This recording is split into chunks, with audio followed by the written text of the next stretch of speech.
開会に先立ち、傍聴者から傍聴申請があった場合は、傍聴を許可することとしますので、ご了承ください。ただいまから令和6年教育委員会第5回定例会を開会します。今回の署名員は水野委員にお願いいたします。本日の議事日程をご覧ください。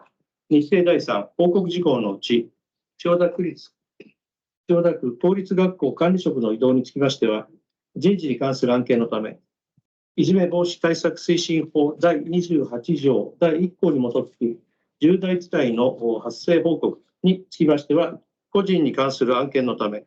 地方教育行政の組織及び運営に関する法律第14条第7項の規定により、秘密会として取り扱っていただきたいと思いますので、決を取ります。秘密会で取り扱うことに賛成の教育委員は挙手をお願いいたします。はい、ありがとうございます。全員賛成です。それでは、これら2件については会の最後に取り扱います。それでは日程第1、議案事項に入ります。議案第8号、千代田区立学校施設使用条例、施行規則の一部を改正する規則につきまして、子ども施設課長、説明をお願いいたします。はい、子ども施設課長でございます。早速、議案第8号、千代田区立学校施設使用条例施行規則の一部を改正する規則につきましてご説明させていただきます。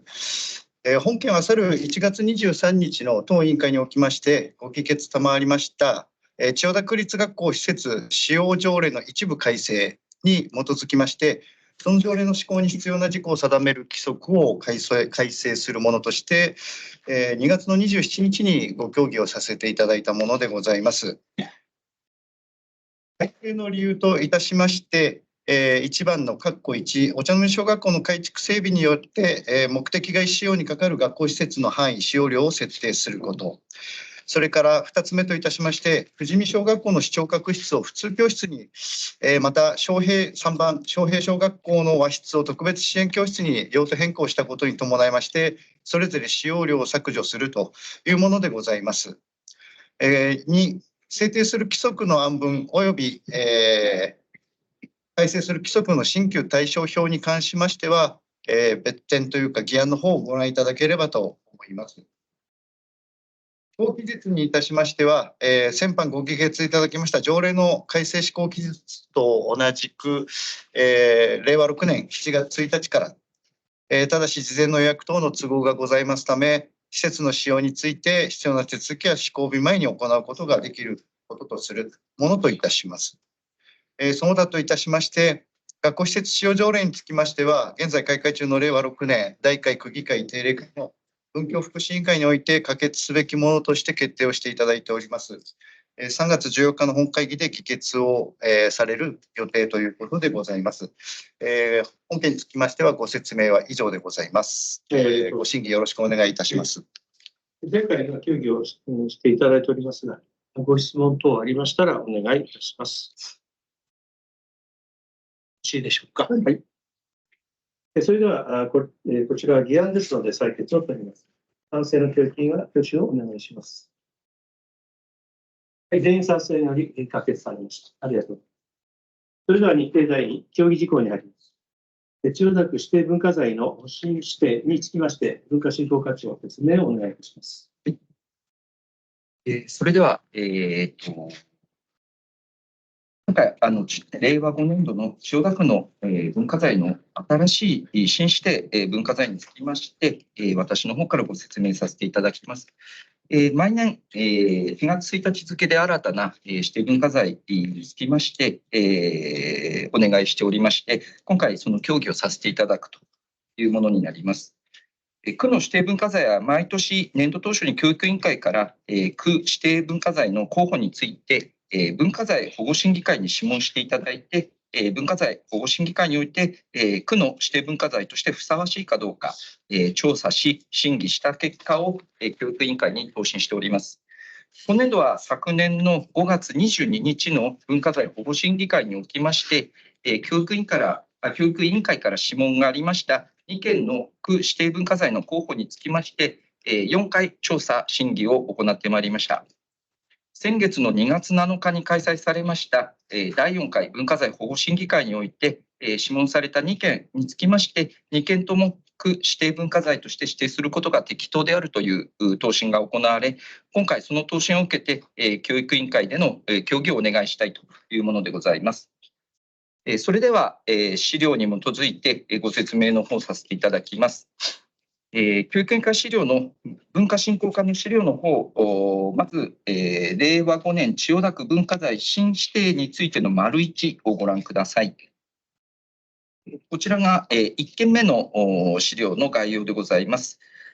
文化財の概要としまして、こちらについては、写真で見てお分かりいただける通り、有形文化財で書籍という種別となります。名称は、献本牧書掛け軸比叡神社、山岡鉄舟の書となります。こちら、もともとの所在地は、麹町5丁目町会さんの方で、お持ちだったものが、ちょっとお祭りとかで、再入れをする際にかけてたものということで、ちょっとなかなかちょっと劣化も激しくなるということで、指定されましたらば寄贈いただく予定となってございます。概要をご覧ください。本資料は麹町5丁目町会に伝来した幕末の3州のうちの一人として名高い山岡鉄舟の真筆の書でございました。隔年6月に開催される比叡神社の山王祭りにおきまして、麹町5丁目町会の幹書の掛け軸として代々使用されてきました。制作年は明治18年から翌19年の頃の作品と見られておりまして、鉄舟の晩年の作として、その本領が発揮された作品でございます。鉄舟の作品は主に美術鑑賞用として利用されることが多いものなんですが、祭礼用具として使われてきたものとしては珍しく、また麹町地域と鉄舟のつながりを示す資料として重要であるという見解でございます。2番の指定についてでございますが、括弧1の指定基準ですが、千代田区の指定有形文化財の指定基準のものについて、に書籍典籍のうち、今回は括弧1の書籍類のうち、書道史上または区の文化史上重要なものと、括弧5、書籍類、典籍類で区の歴史文化に関係があり、特に重要なものの2つに該当するというふうに考えております。その指定の理由でございますが、本資料は書家としての山岡鉄舟の業績を知る上で重要なものであり、比叡神社の祭礼を通して鉄舟と区内の地域との結びつきを示す資料として価値の高いものであるとよって、区の歴史文化を知る上で欠かせない資料ということで指定にふさわしいと考えております。これが1枚目の資料となります。続きまして、資料の丸2の方をご覧ください。はい。こちらにつきましては、以前、指定文化財とされたもののうちの追加で指定していただくものとなります。名称につきましては、今川工事共同建築関係文書ということで、今回は2点ということで、地上権の設定契約書と、共同建築物に対する協定書正本と、この2点となります。概要の方をご覧ください。本資料は令和元年度に区指定文化財に指定されました今川工事共同建築文書、計33点を今までに指定した分ということで、記指定分とします。に追加で2点を指定するものでございます。令和5年度に追加で寄贈されました今申し上げた2つのものでございます。まず地上権設定契約書につきましては、大正15年の11月に土地所有者の森田諸平さんと地上権者に設定された復興建築助成株式会社との間で締結した地上権設定をめぐる契約書となります。もう一つ、共同建築物に対する協定証書正本は、昭和4年10月19日に、建築物の存続する期間における分岐構想を避けるため、居住者による共有部分の総合利用について、復興建築助成株式会社と、区分所有者8名の計9社が結んだ協定となっております。上記2点は、今川工事共同建築の建設過程を一層具体的に示しており、これまで明らかになっていませんでした居住者による建物利用の実態を示す点が評価されます。また、この今川工事共同建築については、震災復興事業で建築された共同建築の実態を示す唯一の資料である非指定分の資料的価値をより一層高めるものと考えております。特に地上権の設定やまた建築物、共同建築物に対するさまざまな使い道を決めた協定書ということで、今のマンション組合の先駆けになる部分になるかなというふうに考えております。そして2番の指定基準ですが、公文書のうち、括弧1、古文書類のうち歴史上もしくは学術上または区の文化史上重要なものと、括弧4の区の歴史や文化に関係があり特に重要なものの2点に該当すると考えております。指定理由は非指定分は震災復興事業に関する区民所有の資料として区内の歴史を示す資料的価値と、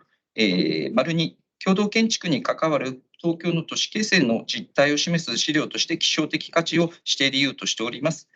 本資料は以上の理由にかなう内容で追加指定に値すると考えておりまして、今回協議をさせていただくものでございます。よろしくお願いいたします。以上について説明がありました。ご質問等ありましたらお願いいたします。はい、稲崎君。はい。1番の方ですね、比叡神社の地区なんですけれども、今は一応所有者は麹町5丁目町会さんで、ただ保管されているのは日比谷図書文化館ということで、これは、もうこれが通ったら5丁目さんに渡ることはないというか、その山王祭りの際に使用をするのかどうか、その辺教えてください。はい、文化振興。はい、文化振興課長です。はい、今我々の方でこちらを預かって、複製品レプリカを作っております。で、やっぱり劣化が激しいっていったところも踏まえて、基本的には町会さんには本物はこちらの方に寄贈いただくんですが、レプリカをお渡ししてそちらをお祭りの際はお使いいただくという今予定でございます。はい、わかりました。ありがとうございます。他にございますでしょうか。はい、また今のこの掛け軸の件ですけども、これはあれですか、相当多分町会で保管してたんであると非常に劣化が激しいと思うんですけども、それは何らかの形でこう補修するとか修復するとかそういうことはしないんですか。そのまんまお預かりになるっていう。はい、文化振興。はい、文化振興課長です。はい、今まだの委員からご質問いただいた劣化がやはり激しいので、修復の方もさせていただきます。その前に先ほど言ったレプリカを作らせていただいて、それから修復という形にしたいと考えております。修復することによって価値が変わっちゃうと、そういうことはないんですか。これ私はよくちょっとまだ修復の方にまだ出してるわけではないので、ちょっと具体的に何をどうする修復するのかまだこちらも見積もりを取ってやってるわけではないので、ちょっとそのあたりも確認しながら進めていきたいと思います。修復の費用っていうのは区で持っていただけると。そうですね。基本区に寄贈いただいてから修復を出そうと思ってますので、区の費用でやろうと思ってます。はい、わかりました。よろしいですか。他にございますか。はい。それでは、他に質問がないければですね、どうも文化振興課長ありがとうございました。ありがとうございました。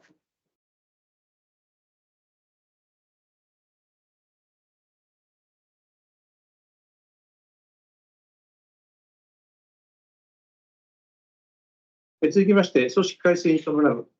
整備につきまして、子ども総務課長、説明をお願いします。はい、子ども総務課長です。それでは組織改正に伴う規定整備について説明をさせていただきます。まず1点目の改正理由でございます。令和6年度各部局の組織改正に伴いまして教育委員会事務局内の組織に変更が生じます。そのため所要の改正を行う必要があるものでございます。改正の例挙をご覧いただいているこの2点でございます。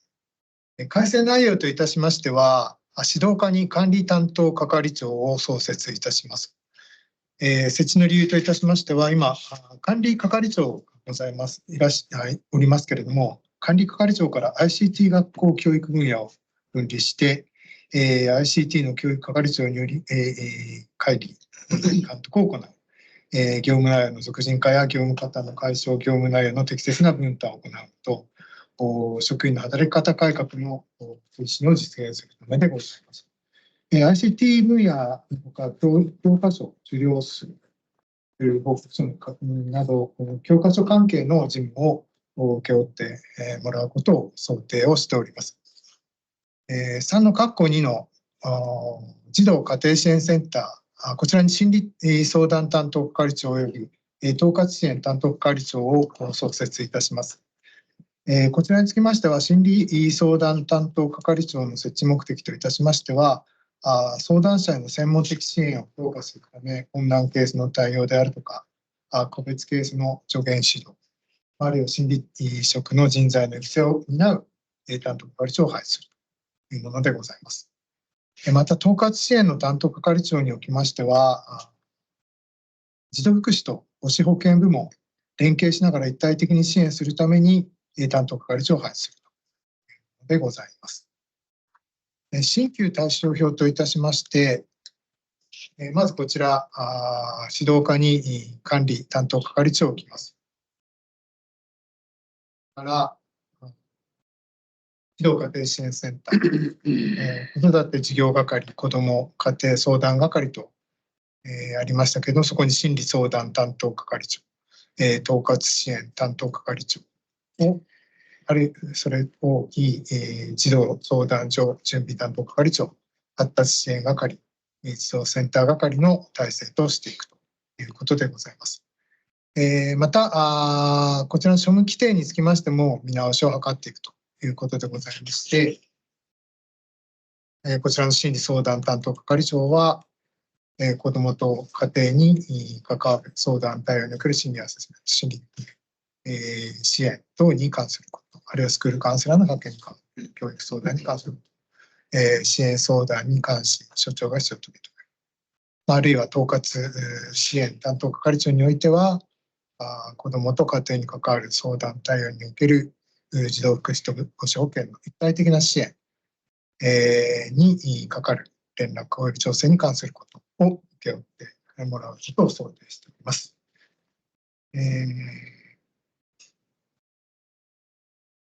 一つ前に戻らさせていただきますと、このようなわけで、千代田区教育委員会の事務局の庶務規則におきましても、この際、指導課に管理担当係長が置かれることで、別表さんに定められております文書事務におきましても、今、子ども部の中でもう一度、さらに内容を精査しまして、整理を図っていくということを考えております。次回、教育委員会で議案として提案させていただきます。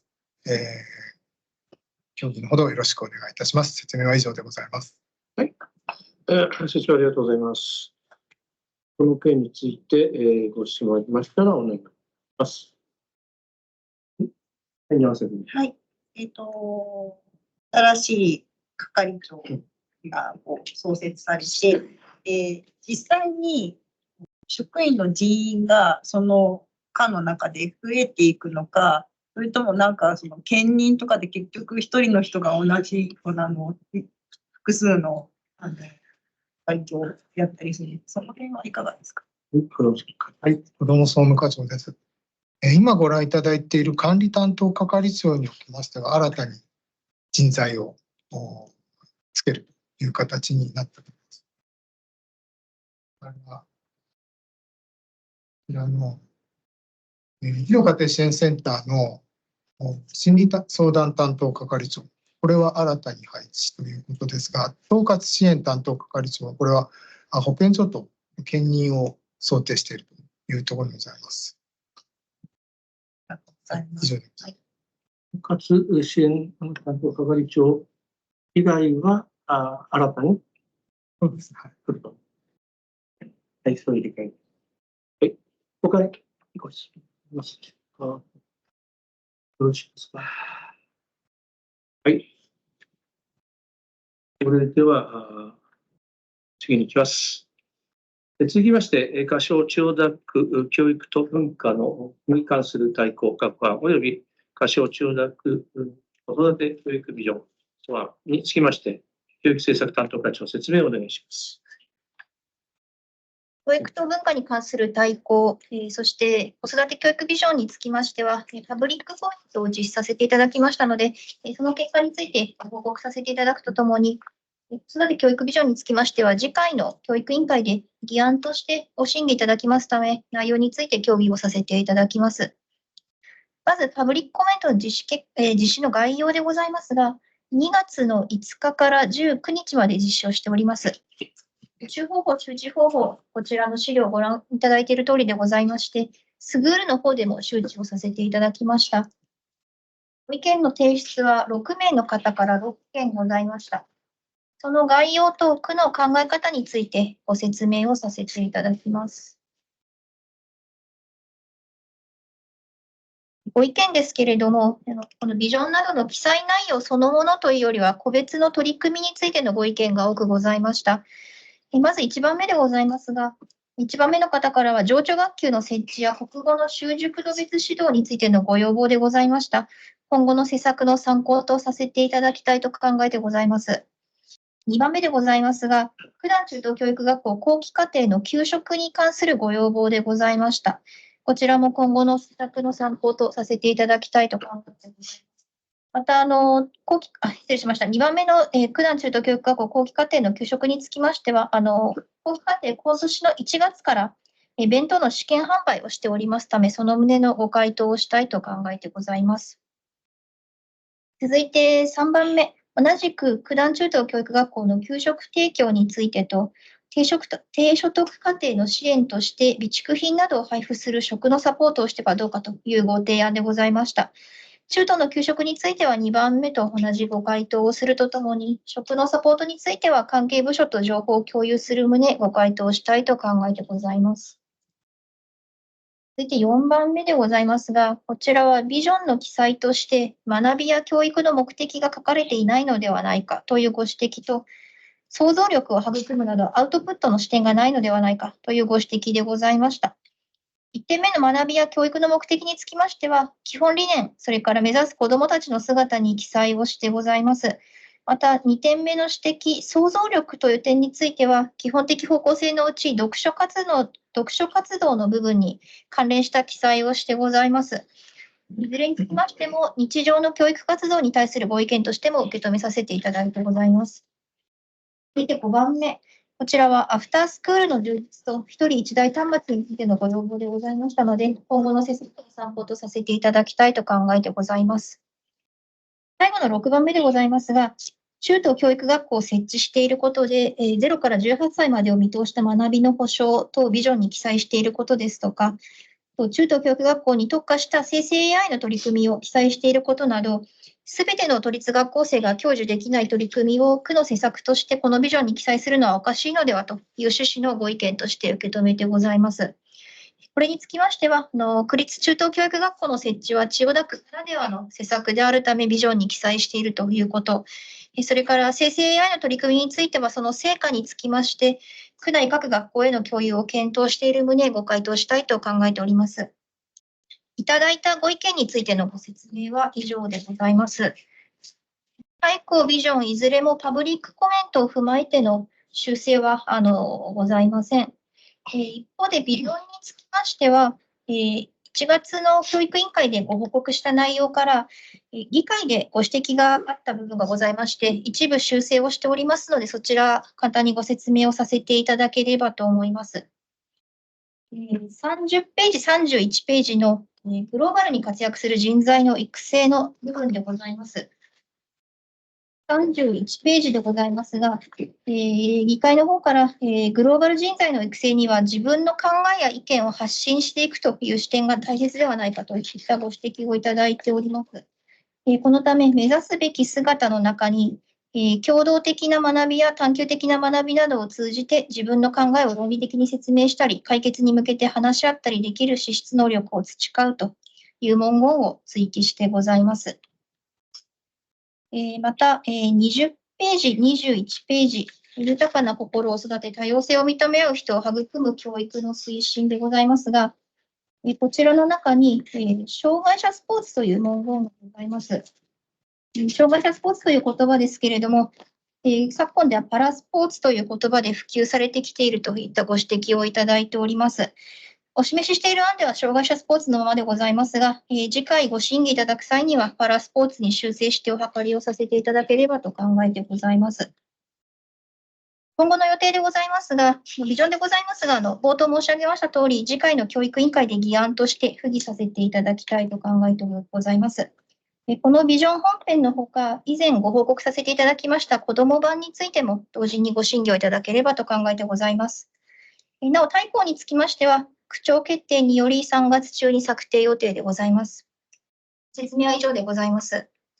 はい、ありがとうございます。ビジョンについてのパブリックコメントの説明等々ありました。何かご質問ありますでしょうか。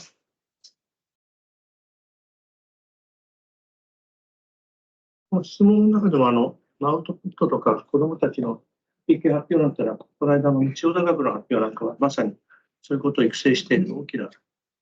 ポイントじゃないかなって思うんで、そんなのもちょっと散りばめてもいいのかなって。普段中等の後期課程のお弁当については施行で、大塚課長、来年度以降のなんか流れとか、どうでしょはい、九段長官。はい。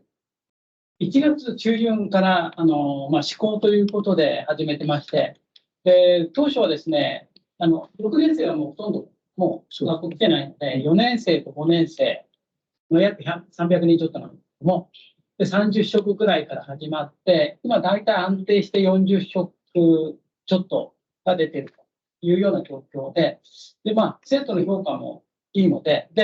あとは、もともとが PA の方からやってくれっていうこともあって、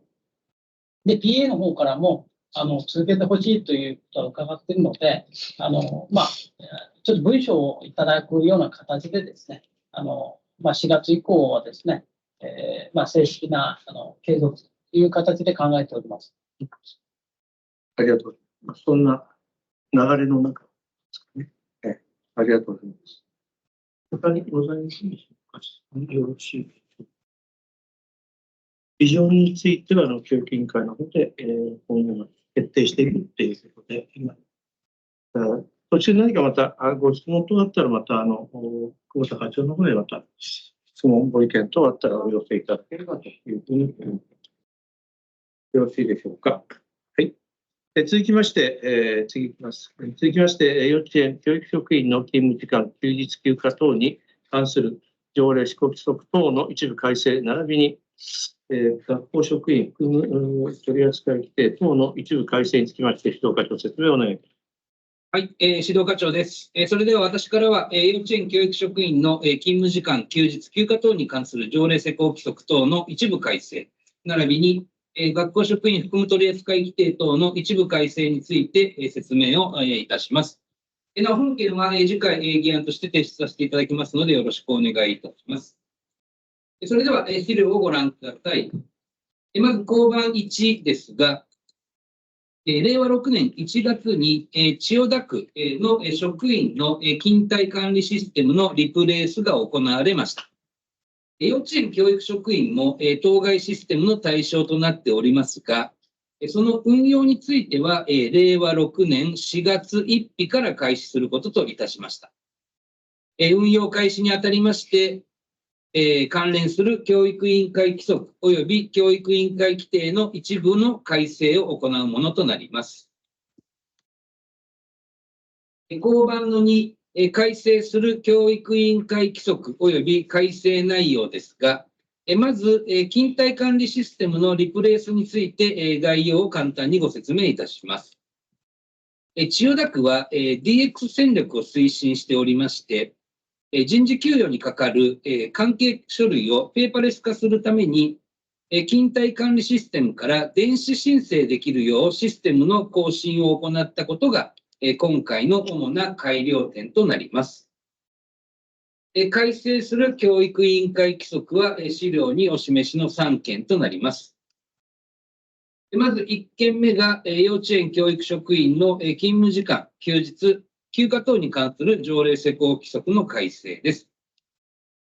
深夜勤務の制限、超過勤務の免除、制限、早出、遅出勤務の承認を受けたものの、育児や介護の状態に変更が生じた場合の変更状況届について、書面以外に勤怠管理システムでの入力申請も行えるように改めるものでございます。続いて2件目は、幼稚園教育職員の給与に関する条例施行規則の改正です。給与の口座振替、扶養家族届、給与の減額免除等において、書面以外に勤怠管理システムでの入力申請もできるよう改めるものでございます。3件目は、幼稚園教育職員の住居手当に関する規則の改正です。こちら、届け出において、書面以外にも勤怠管理システムでの入力申請もできるよう改めるものでございます。続いて、公版の3、改正する教育委員会規定及び改正内容ですが、まず1件目は、学校職員の職務に専念する義務の免除に関する事務取扱規定の改正です。職員に専念する義務の免除申請及び承認権者の承認について、書面以外に勤怠管理システムで入力申請及び承認ができるように改めるものとなります。2件目が学校職員含む取扱規定の改正です。履歴事項、氏名や本籍、現住所等の履歴事項に変更が生じた場合の履歴事項、異動届等について、書面以外に勤怠管理システムでの入力申請もできるように改めるものでございます。そして最後3件目は、幼稚園教育職員の通勤手当支給規定の改正です。改正内容といたしましては、住居手当に関する規則と同様に、届け出において、書面以外に勤怠管理システムの入力申請もできるよう改正するものでございます。公版4、新旧対象表、資料としては何種類かつけてございます。詳細の説明割愛させていただきますけれども、ご確認いただければと思います。公版5、施行期日は令和6年4月1日となります。次回、議案として提出させていただきますので、よろしくお願いいたします。説明は以上です。はい、ありがとうございます。結果的に勤怠管理システムで入力できますよと、紙以外でもできますよというのは主な趣旨というふうに思いました。何かご質問ありますでしょうか。はい、長崎に。はい、勤怠管理システムなんですけど、このシステムって幼稚園にある PC とか、その何か管理されてるところから行わなきゃいけないのか、それとも、職員さんの自分のパソコンだったり、スマホだったりからそのシステムに入って申請したりすることが可能なのか、その辺教えてください。はい、指導課長。はい、指導課長です。職員の個人のものということではなくて、幼稚園、区のものとかいうところから申請していただくという形になります。今聞いたのが、これだと書面での申請も引き続き可能っていうことですよね。システムでもできるし、引き続き書面でも申請ができるっていうふうに私ちょっと読み取ってるんですけど、もし何かの都合で長期休暇とかに入っていて、園に出勤できない場合って、そのシステムをいじれないので、書面でできないと困るのかなとか、それともその申請を園側、職員さんにいる人に依頼してやってもらう、本人がやるというよりは、誰かそういう担当の人がいて、その人にシステムいじってもらうとか、そういうことなんですかね。ちょっとその辺は。休暇とかそういうそうですね。はい。どうなるのか、すみません、指導課長。はい、指導課長です。基本的には、事前申請、本人申請というところが原則となります。ただし、今お話のあったような状況においては、事後申請だったりですとかということは可能なのかなと思いますけれども、基本的にはシステムを使って、申請をしていただくというような形が基本となろうかと思います。システムをいじって事前に、はい。わかりました。ありがとうございます。できるように改めるなんですが、できるようにしていくということが、なんでしょうね、ペーパーレスの時代でっていうこと。他にございますでしょうか。はい。はい、水野委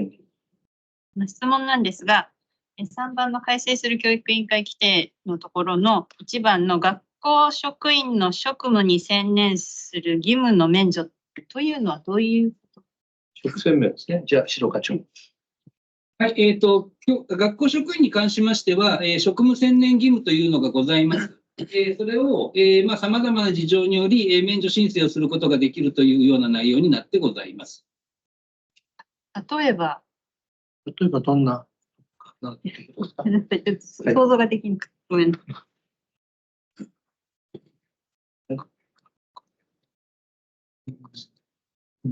いわゆる職面でいくってやつですよね。そうですね。はい、指導課長です。さまざまなケースございますけれども、出張等で職面でとか、そういったケースもございますし、すみません、ちょっと詳細答えられずに申し訳ありませんけれども、さまざまなケースございます。健康診断とかは違う。健康診断もそれに当てはまるかと思います。学校、はい。なるほど。基本はもう職務です。だけど、必要な福利厚生だとか必要なものは、免除という形で、そこの申請。はい、わかりました。ありがとう。よろしいでしょうか。他にございますか。はい。ないですか。はい。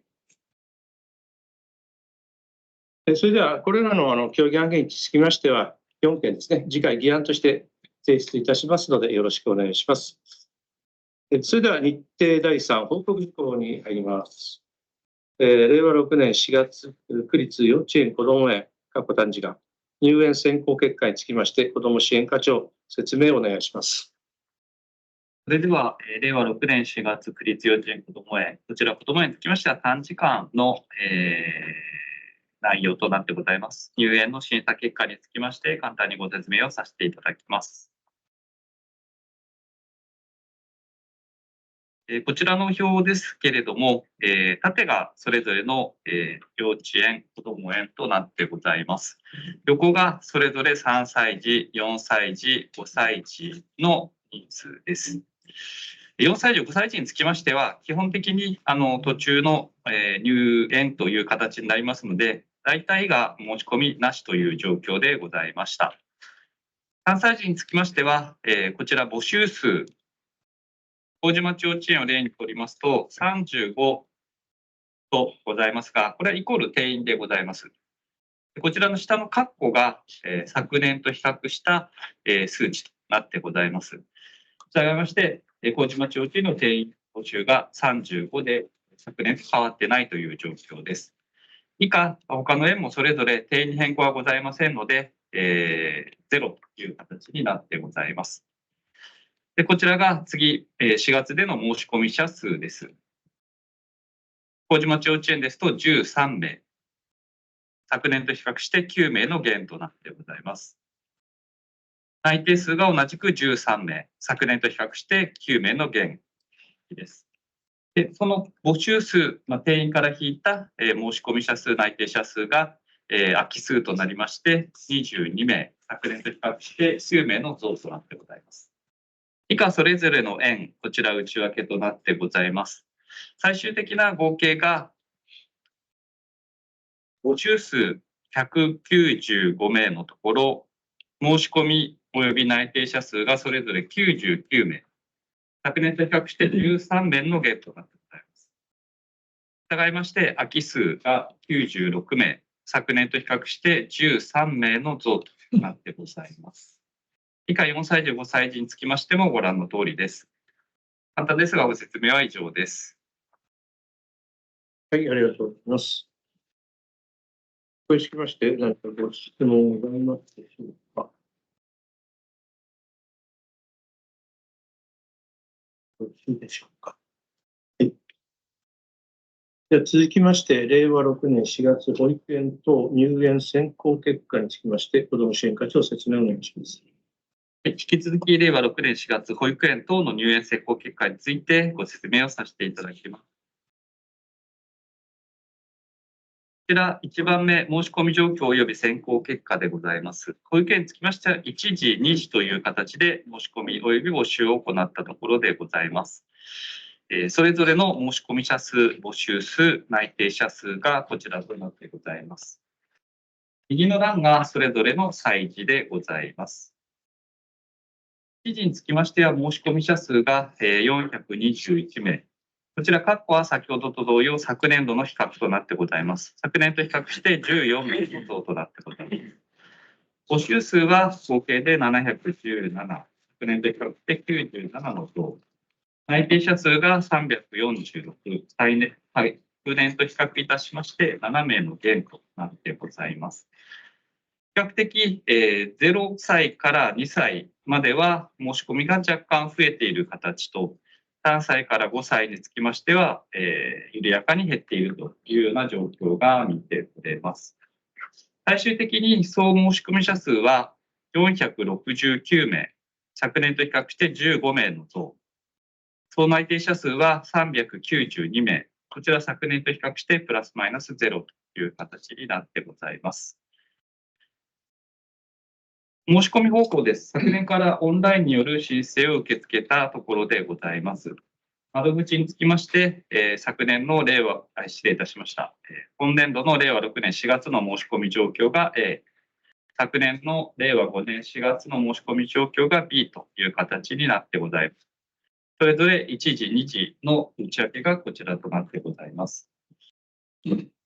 昨年との比較は、窓口につきましては、49件の減、郵送につきましては、6件の減、オンラインにつきましては、それぞれ70件、それぞれの減が、こちらにオンラインの方に比重したという形で70件となってございます。最終的な空き状況、二次選考終了時点です。税の合計がこちらとなってございます。最終的なそれぞれ歳時別の合計が341名、昨年と比較して37名の増という形でございます。簡単ですが、ご説明は以上です。はい、ありがとうございます。徹底的には012が増えて345が減っているというような全体の状況です。申し込みについては、かなり有効ですよね。オンラインでね、70増えてるってことです。これについて、何かご質問ありましたらお願いします。佐藤委員。先ほどの幼稚園の件もそうなんですが、3、4、5歳児が減ってるということは、子どもの人数が減少傾向にあるということなんでしょうか。課長お願いします。はい、子ども支援課長です。こちら3歳、4歳、5歳児、一概には言えないんですけれども、大方転出されたりですとか、あとは私立園に行かれたりですとか、そういったところが要因かと考えてございます。他にございますでしょうか。はい、長崎。はい。保育園の0、1、2が増えてきてるというのが、ちょっと前まではそのコロナで預けずに家でしながらリモートでっていう状況から少しずつその小さいうちから預けて働きに外に出る方が増えるとか、そういう傾向とかって見えたりしますか？その辺の分析はね、どうでしょう、子ども支援課長。子ども支援課長です。今後、今、ニーズ調査をしている中でも、分析というのは進めていくところですけれども、コロナ禍が落ち着いたからというところよりは、若干、この全体の中で少し増えつつある傾向もあるのかなというところもありつつ、ただ、これって毎年毎年変化があるので、数年だけではちょっと傾向がつかみにくいというところもございます。たまたま増えているのか、来年になったらまた減るかもしれないですし、この辺のトレンドっていうのは非常に分析がしにくいところではございます。ありがとうございます。他にございます。はい。はい。水谷。はい。すみません。この、1時と2時の、申し込みって、1時に申し込んで、その、第一希望が通らなかったら2時に行くとかいうわけではないですか。一次の中で第一、第二、第三希望みたいになって、そこの中で決まりました。また改めて二次を知るという形なんでしょうか。それにじゃあ、子ども支援課長。はい、子ども支援課長です。こちらは一時の中で申し込み希望を書いていただいて、ダメだった場合、二時の方にもう一度申し込むという形もございますし、一時に申し込まなかったので、二時から申し込むという形もございます。ですので、基本的には一時で皆様申し込んでいただいている状況でございます。わかりました。ありがとうございます。他にございますでしょうか。よろしいでしょうか。はい、じゃあ、続きます。続きまして、病児保育室の建設につきまして、子育て推進課長、説明をお願いします。子育て推進課長でございます。それでは、病児保育室の新設につきましてご説明をさせていただきます。ご報告をさせていただきます。施設型の病児保育、これずっと、協議をしてまいりましたけれども、この度ですね、区内のクリニックさんと協議を整いまして、4月からですね、開設ができるという見込みでございますので、本日ご報告をさせていただくものです。経緯でございますけれども、昨年の9月からですね、こういった病児保育のニーズが高まっているというところもありまして、区内のクリニックさんと整備について協議を開始したんです。で、今回クリニックさん、のその病児保育室をしていくんだっていう、大きな理由というかですね、新設のさせていただく大きな理由でございますけれども、括弧2のところに記載をさせていただきましたけれども、併設することによってですね、保育中のその保育に加えて、医師の回診とかですね、保護者の許可があれば、クリニックで医療行為も実施が可能になる。お医者さんと非常に近い関係であるということで、万が一も安心だ。これが非常に大きな理由の一つとして捉えているところでございます。で、その他ですね、括弧3に記載をさせていただきます通りですね、国と求める、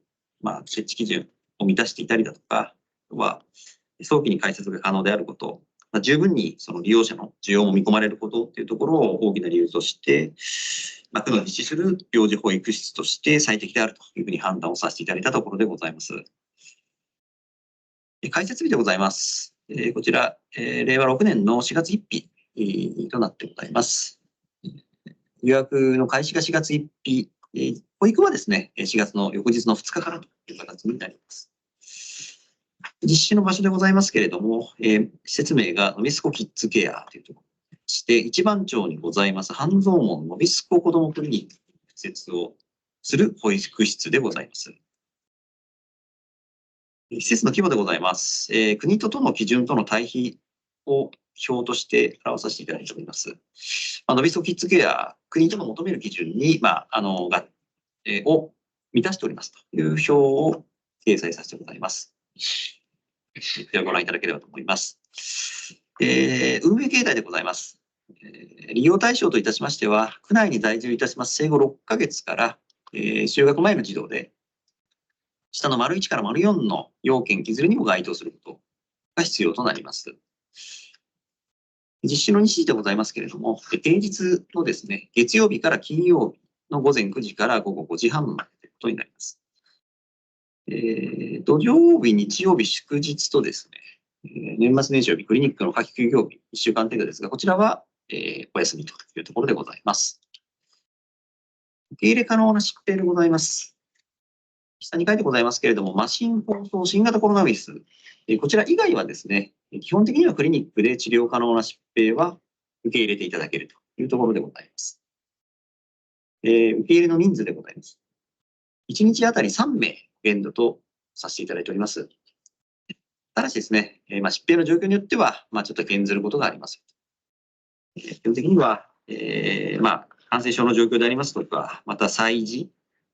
発達の状況などによってですね、減ずる場合があるというところでございます。事業の形態は委託というところで、区役とですね、医療機関との委託でやらせていただくような事業になります。6番、職員体制でございますけれども、ご覧のような保育士と、看護師をつけさせていただいて運営をしていくというところでございます。利用料は1日2000円。生活保護受給者とかですね、住民税の非課税世帯なんかは、減額とかですね、場合によっては免除というようなところにさせていただいております。利用の方法でございますけれども、丸1から丸4の流れとなりますが、事前にですね、区のポータルサイトで利用の登録をいただきまして、利用の希望日のこれも前日になりますけれども、丸2と丸3はこれメールでの申し込みになりますけれども、利用希望日の前日にクリニックに仮申し込みをしまして、その日またクリニックから利用可否の連絡が来た後、本申し込みをまたメールにて行うという流れで、当日利用いただくということでございます。前日申し込みというのが基本なんですけれども、空き状況によってはですね、当日も受け入れが可能です。毎朝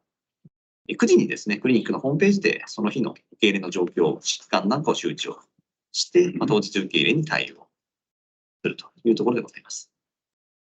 周知につきましては、3月20日後の広報とですね、ホームページに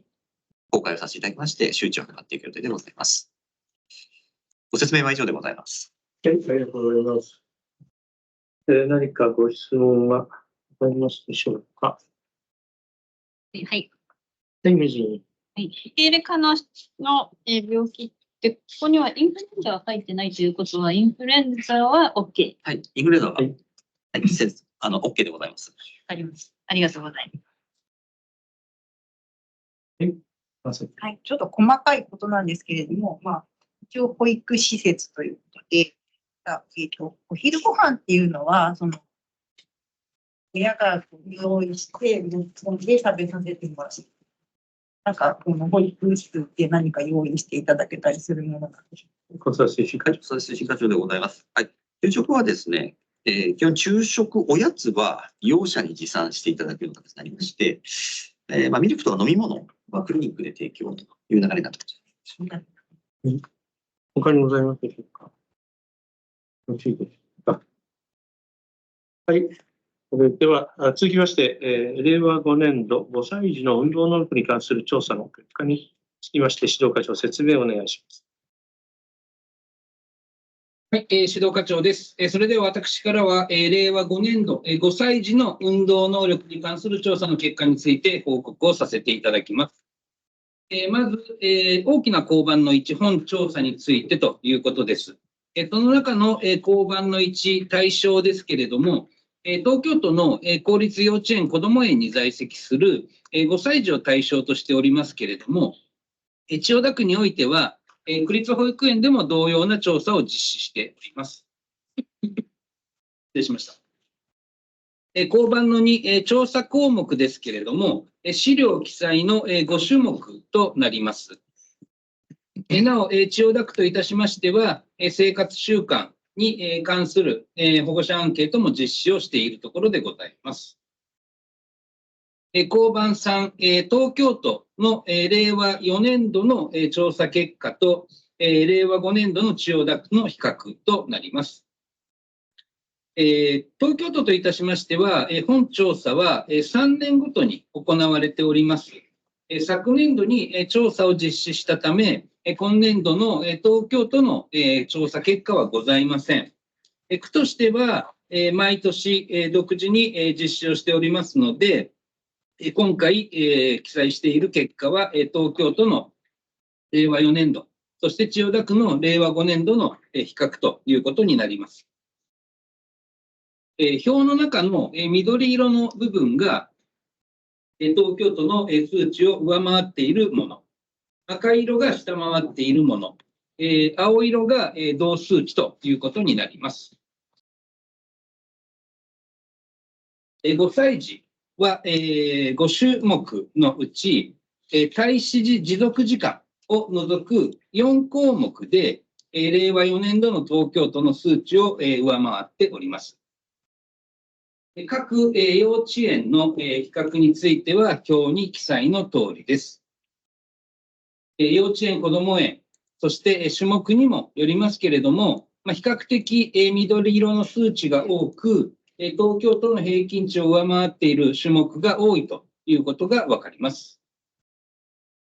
また、保護者対象の生活習慣、運動習慣等に関する調査につきましては、例えば、民間のスポーツクラブへの所属していない幼児が55.6% であったりですとか、月曜日から金曜日のうち、外遊びを毎日している幼児が15.3% など、こういった数値が少ないことなどから、体を動かして遊ぶことや、体を動かして遊ぶことを従っていないというような回答数が一定数確認できました。これらのことから、体を動かして遊ぶことに苦手意識を持っている幼児、一人一人の実態に応じた運動機会の創出が求められるという結果となっております。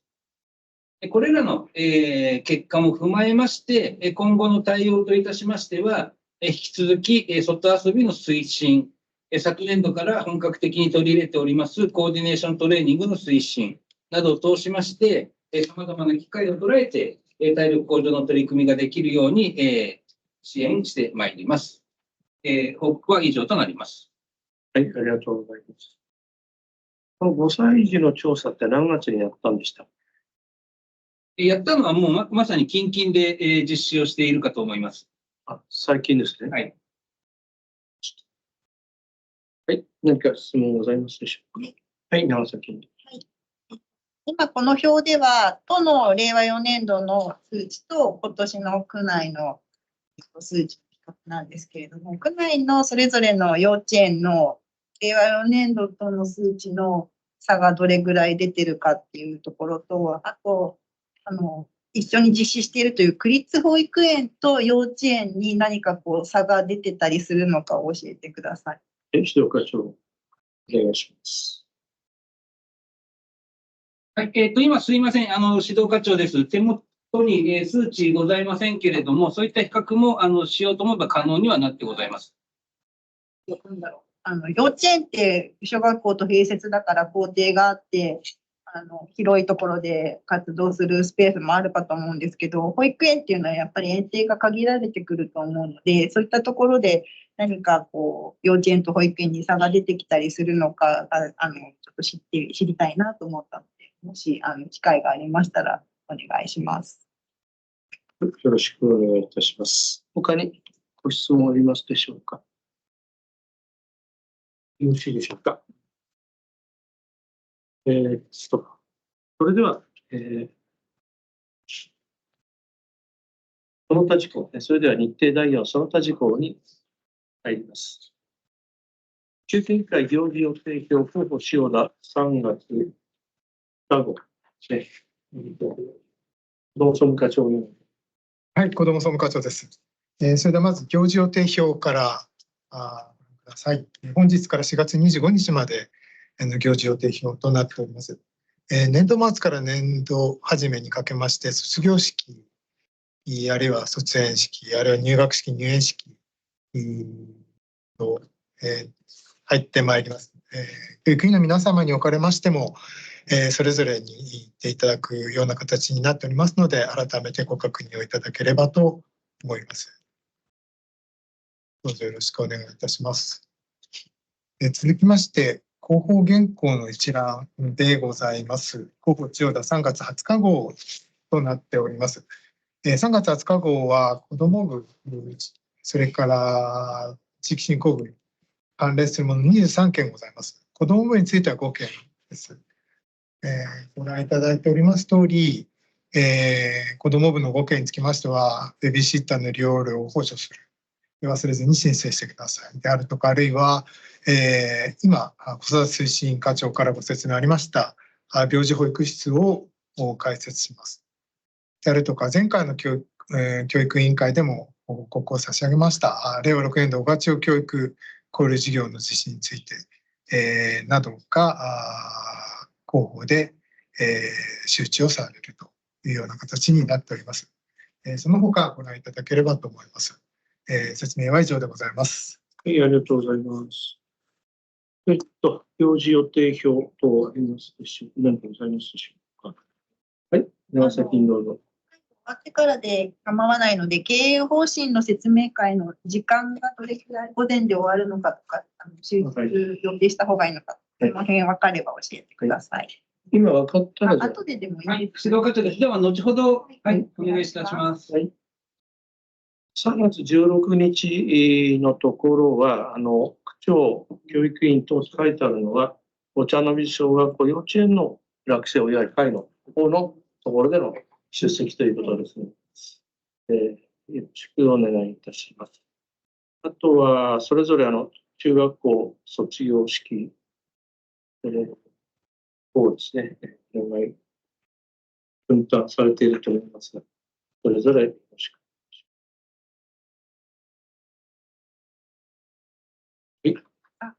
はい、長崎。幼稚園子ども園の入園式、これ、いい出席ってなってるんですが、特に割り振りが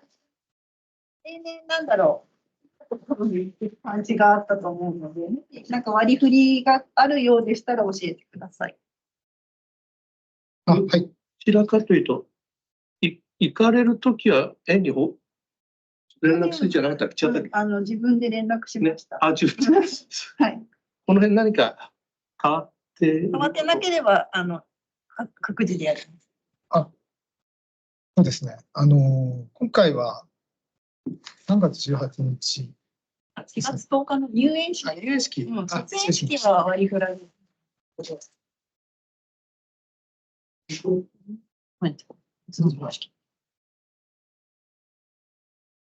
園式はどうだっけ？今まで決まってはなかった。はいはい。はい。はい。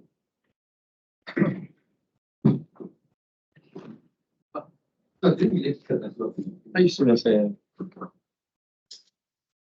他に関係、予定表で何かご質問ありますか？他のところ。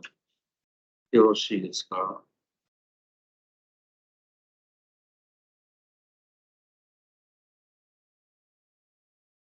？4月25日まで見ておいていただければというふうに思います。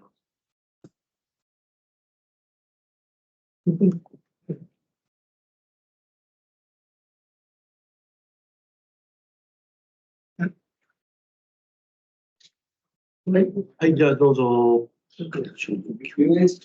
い。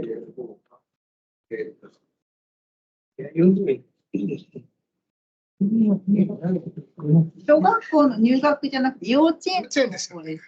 幼稚園。幼稚園は特に決まってないと思います。こちらの方は、すみません。幼稚園の方は、特にどなたがどこへというところは、はい、例年決めていただきました。で、行かれる場合は、院さん、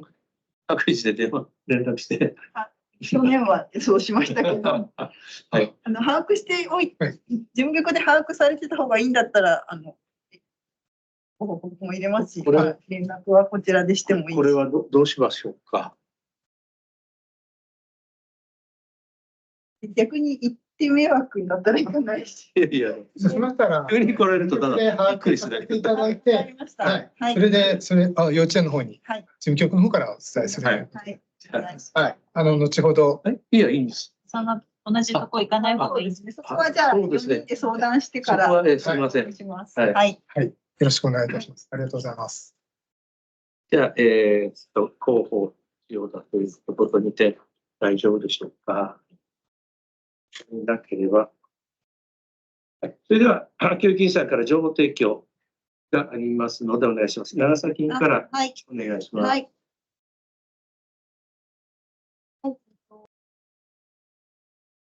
ネットニュースで見たことをそのまま載せてるんですが、都の教育委員会で小学校の低学年の学級に副担任に相当する業務を担う人員を配置する方針を明らかにしましたというニュースを見まして、その辺がどういった感じで動いているのかを聞きたいなと思いまして、副担任に相当する業務を担う人員っていうのが何ともぼんやりした言い方だなと思っていて、この辺何か情報を得られてますでしょうか。はい、エデュケーションアシスタントとか言っておりますが、区としてはどういう形でやっているか、どうなのかということで、じゃあ指導課長でよろしいですか。はい、指導課長です。今お話しいただきました、東京都のエデュケーションアシス担当業務というような施策だと認識しております。学級担任の補助事務ということで、例えば、学習指導の補助だったりですとか、生活指導の補助だったりですとか、子どもたちからの相談の対応だったりですとかの業務を担うということで、学級担任の補助事務というような対応をするアシスタントというふうに認識をしております。この施策、低学年の担任の業務負担の削減だったりですとか、複数の目で子どもを見守ることができるというところで、子どもたちに安心感が与えられたりですとか、教員の長時間労働の是正だったりですとかでは、非常に効果的ではあるかなというふうには感じているところです。一方で、本区では独自の人材配置といたしまして、例えば特別支援教育に関する講師や専門員や支援員ですとか、教員の業務を補助するスクールサポートスタッフですとか、いじめや不登校等に対応するスクールライフサポーターですとか、国の講師等々、さまざまな業務を担う人材を独自で配置をしております。まずは、その方々の区で独自で配置している人材の、明確な役割分担だったりですとか、効果的、効率的な活用だったりですとかというところを促していきたい。その上で、こういった都の施策も今後検討していきたいというふうに考えています。ありがとうございます。すみません、いいですか。このエデュケーションアシスタントっていうのは、教員免許を持たれている方が必ずしもなるわけじゃないんでしょうか。この辺わかります。ここには書かれてないんですが、知り得る範囲で指導課長ですか。大変申し訳ない、指導課長です。大変申し訳ない、そのあたり情報を把握しておりません。ここまで情報が来てないと思いますが、これを見ると、そうではないと思います。なんかこれだけ教員の人材不足を言ってるのに、さらに副担任って出して免許を持ってたら先生になってほしいという、はい、枯渇してますから。で、これもよく見ると、学校に一人ですよね。すべての公立小学校に配置できるようにじゃで、中学の場合もいっぱいいます。この制度よりはいっぱいいます。そういう意味では有効活用していくというような小学の方向性になるのかなというふうに思っています。これはよろしいですか。はい、ありがとうございます。それから前回の渡野委員のご質問の中で、普段中東の方の関係ということで、生成 AI でした。ね。はい。言ってということですので、一応形質を、大塚、はい、形質をお願いします。普段中東教育学校です。前回、渡野委員からですね、生成 AI についての、メリットとか、そういうものについてお話を伺ったわけですけども、先生からですね、実践事例をいただきましたので、これを踏まえて説明をしてみたいと思います。今年度については、このパイロット校っていうのを夏に急に話が出まして、で、9月に申請とかいう形で慌ただしくやったわけですけれども、で、今年度については基本的には専任教員と4年生を対象にしたものでございます。で、区独自の、学校独自のですね、公務利用と教育利用の、トライアル的なものということで、利用回数の制限のない、チャット GPT を使ったということで、まず10月には先生方の生成 AI の勉強会で、ガイドラインを作成したり、あと教員向けのガイダンス、そして、教員の公務利用とか、教育利用について、11月の方に開始しまして、そして12月には生徒に向けての、授業の中でのガイダンス、そして、教育利用の開始ということでですね、あとまた先生については、教員向けのオンデマンド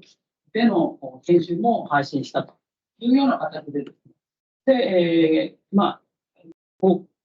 務用の学習データの取り込み等を行いながら進めてというような状態だったんです。で、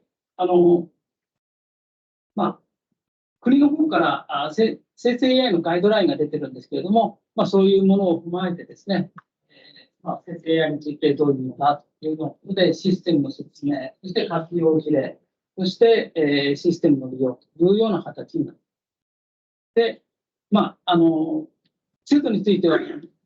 テキスト AI を使ってみるという形で使ってみて、そして、その活用について3箇条、迷子を作って、そしてやってみたというような形ですね。で、生成 AI の、制度に向けてのガイダンスとしては、3箇条としては、まず生成 AI を具体的に明確に定義するということでですね、何をやるのかということをしっかり、明確にして、そして、このデータベースを活用できるプロンプトっていう、要は命令語ですね。こういう形で命令を、こういう条件で、こういう条件でとかっていう、そういうのをやって、そして参照するデータを指定したりして、で、この根底には、基本的には生成 AI は、差別に関することとか、あるいは嘘も混じってるとか、いうことも含めて、やってなきゃいけないよということは、注意事項としてやっている。で、そういう中で、九段生がやったのが、長い文章の要約とか、これ英語とか、あと、英語学習の翻訳とか、それと課題を出した時の調べ物学習。で、あとは、作文とか英文の添削等のに使っているというような形。で、例えば、鎌倉幕府が成立したのはいつとか、我々の時はいつに作ろう鎌倉幕府とかということで、1192年なんですけども、この壇ノ浦の戦いで、やった平家が滅んだ1185年じゃないのとかっていう感じで、いや、どっちなのっていうとこういう形で、例えば、使い方としては、先生方が使う公務と、それと生徒が使う教育利用、2つに分かれている。で、例えば、教員、これは公務利用なんです。先生方が、挨拶をするとか、そういう形で、文章を作ってやっている。こういうやってる中で、要するに、資料とか文書の作成において、やっぱり事務処理に多くの時間を要している勉強がある。そういう中で文書の構成、例えば先生方が何かをやろうとしたときに、実施要領とかっていうのをいつも作るんですけども、そういうものを、日時と場所を変えると自動的に作るとか、そういうような形でですね、使い方によってかなり時間が短縮できる、研究されるというようなことが言われる。で、例えば、ある先生は、英語の中学校2年生、2年生に対して、生成 AI を用いてですね、リスニングの問題を、原稿を作るという、で、作った原稿について、音声データを生成するということで、それも音声生成アプリで流すというような形でですね、作ったりしている。で、例えば、ブリティッシュヒルズに2年生になったら英語合宿で行くんですけども、そういう身近な話題を文章にして、で、それを英文にしてというような形でですね、で、それを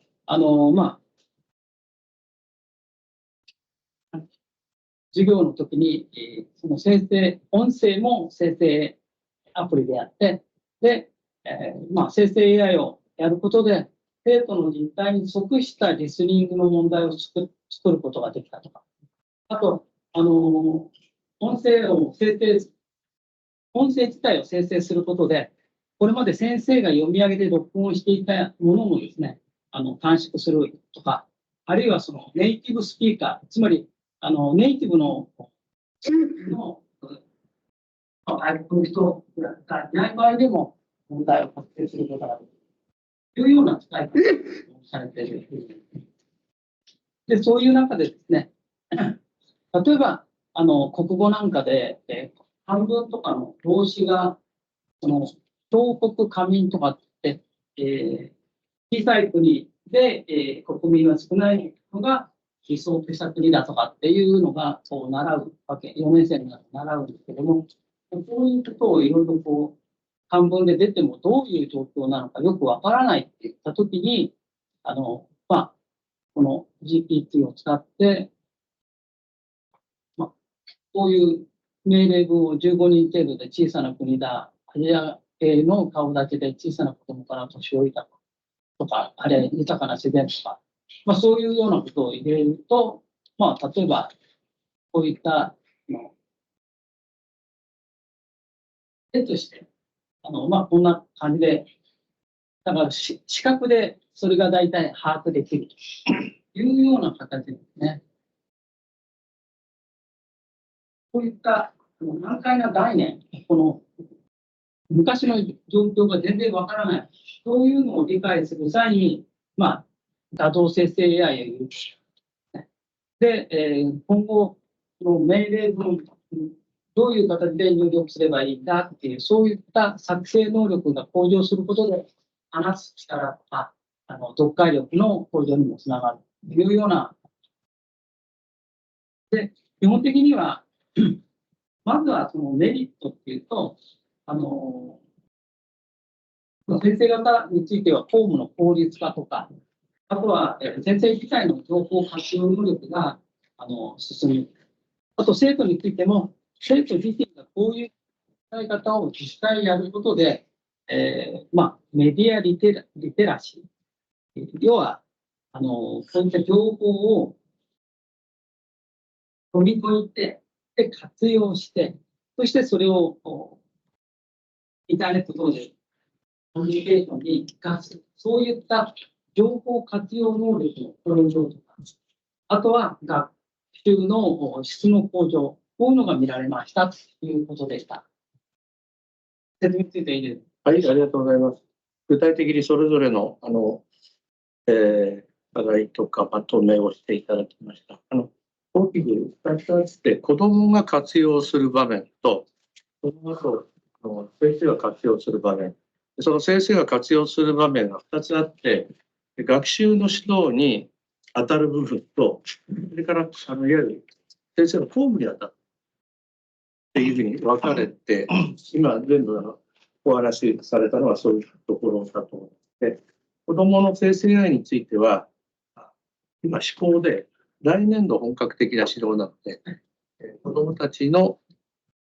6年度書いてありますけども、6年度につきましては、今年度は4年生の対象だったんですけども、全教職員と全生徒に対して、機能のカスタマイズができたりとか、こちらで管理ある程度できたりとか、いうような形でですね、全面的に導入していくと。で、こういうの経過を踏まえて、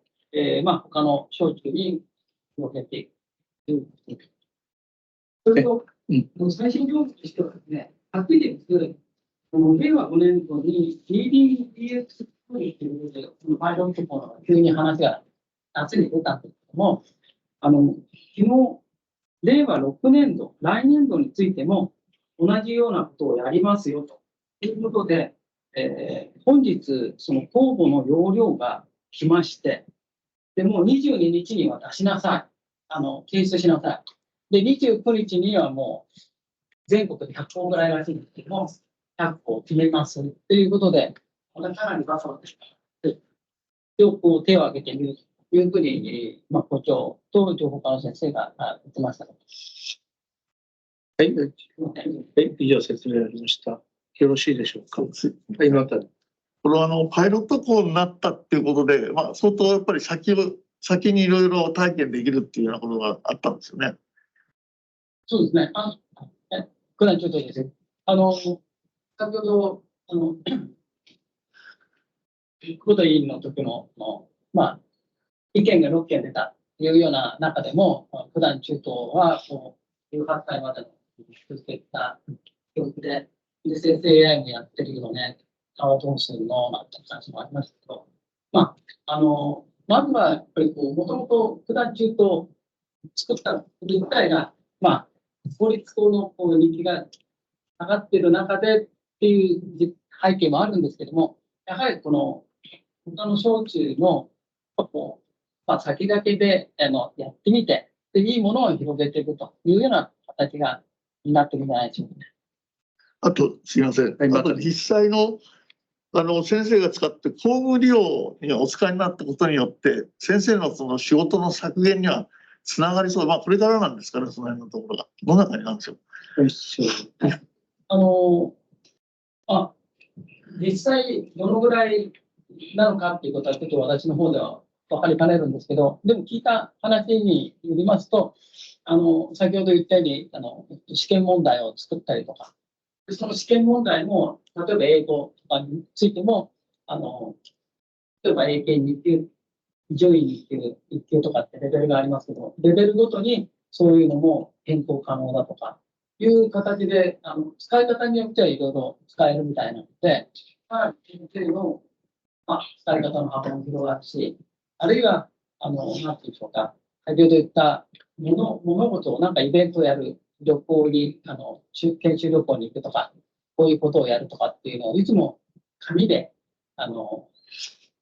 実施要領を作ってるんですけども、そういう定型化されたものについては、条件さえ変えれば同じようなものが出てくる。あと、チェックで済ませられる。と